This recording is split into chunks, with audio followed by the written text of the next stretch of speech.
Let's talk about the 5 parts of an argument.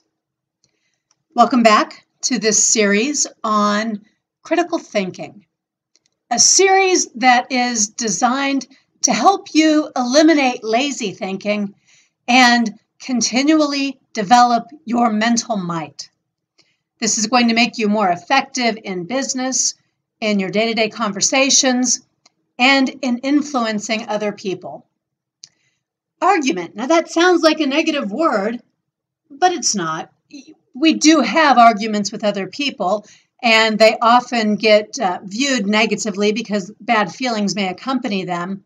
I'm not talking about those kinds of arguments. I'm talking about the word argument, which actually means simply this. It means when there are 2 opposing views coming into a discussion. A synonym for argument is debate. Argument means a process of reasoning. So you may have an argument even with yourself. Your critical thinking should include argument so that you look at things from multiple perspectives. Any good argument has 5 parts, and it's really important to know those 5 parts so you don't skip over any, and to recognize which part you might be sort of stuck on.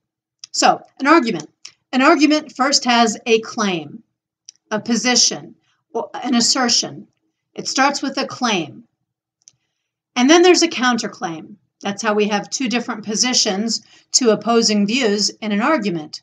So we have a claim, we have a counterclaim, and for each of those, the claim and the counterclaim, we have reasons. There's a why behind the claim that we're making. It is important not just to understand the reason behind your own claim, but to understand the reasons behind the counterclaim as well. How else can you make an informed decision? How else can you truly let the other person know that you're listening to them, that you're weighing what they have to say, that you're trying to understand? Well, you can't know that unless you take a fair look at what it is that's behind the claim that they're making. Once you have the claim, the counterclaim, and the reasons behind each, the 4th part of an argument is the evidence. Evidence includes the non-biased, objective proof, the solid proof that backs up the claim or the counterclaim. 5th and finally is the part of the argument that is the emotional appeal. It's the part that brings any sort of emotion into the dialogue. And you'll notice that it comes at the end. It comes last, not necessarily in the order in which you present it, but in terms of its priority. Okay, let me give you an example here.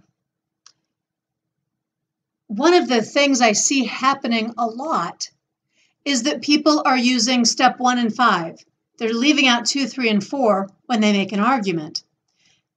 A recent coaching client said to me, I should get the job because I want it and I need to make more money. And it's not fair that she got promoted before I did. We started on the same day. See, that's a claim, I should get the job. And it has a lot of emotion in it. But there is no thought to the counterclaim.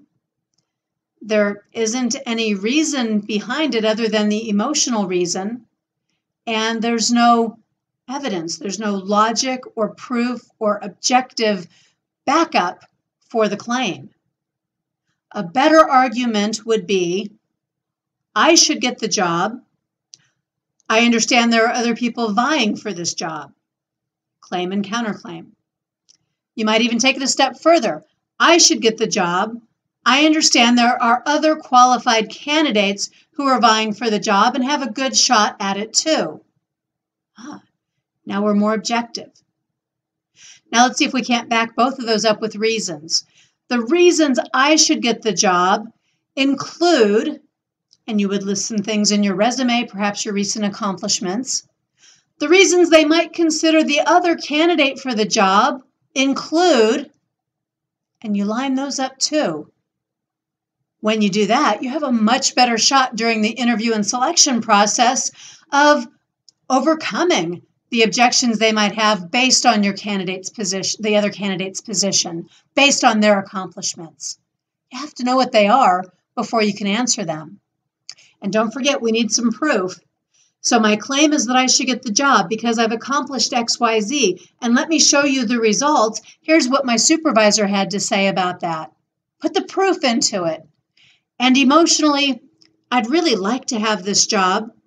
I've been working hard and I feel like I deserve the job. And whether you say that out loud or not, it's still a part of the argument that you're making to yourself to lay out the whole case. As a critical thinker, be careful not to skip all 5 steps. All 5 matter in an argument. All 5 are valid. All 5 are important. And as a critical thinker, when you're listening to other people's arguments, make sure to spotlight any gaps. If they jump straight from claim to emotion, there's information missing, and you need to slow it down and try to understand their reasons and what evidence they have. You need to try to help them see objectively any counterclaims that might be being made. This is good critical thinking. This builds mental might. This helps you to avoid the lazy shortcut that will cause you to be ineffective. So use all 5 steps of an argument, and you'll be much more successful at winning that argument.